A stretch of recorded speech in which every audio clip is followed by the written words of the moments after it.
plaire.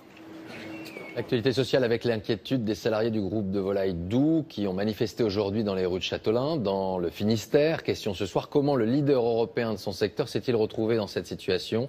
L'entreprise est-elle victime de la crise ou d'une mauvaise gestion et peut-elle intéresser un éventuel repreneur? Question-réponse avec Fabien Chadeau. Ils sont inquiets pour leur avenir et ils le disent dans les rues de Châtelain, fief du groupe Doux. 700 salariés ont manifesté cet après-midi. Chaque jour où on travaille, on creuse un peu plus le puits, quoi. Et c'est un puits sans fond à l'heure actuelle. Donc il faut absolument qu'on soit repris. Nous, on ne sait pas, on est en souffrance au niveau salaire, emploi, on ne sait pas. Qu'est-ce qui va devenir? Qu'est-ce qui va casser? Qu'est-ce qui va rester?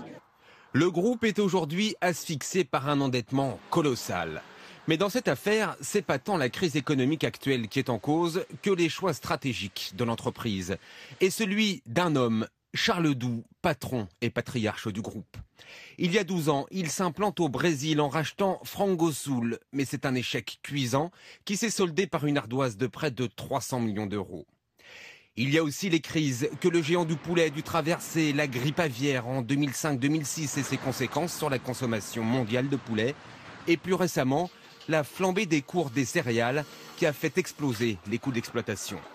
Résultat, 430 millions d'euros de dettes et depuis des semaines Doux qui ne peut plus payer ses fournisseurs. Début juin, sous l'impulsion d'Arnaud Montebourg, le gouvernement a pourtant trouvé une solution. La banque Barclays est prête à renflouer l'entreprise. En contrepartie, Charles Doux doit laisser sa place. Mais il refuse et préfère déposer le bilan plutôt que de perdre le contrôle de son groupe. Conséquence, aujourd'hui, l'administrateur judiciaire préfère mettre l'entreprise en vente. Plusieurs concurrents se disent intéressés.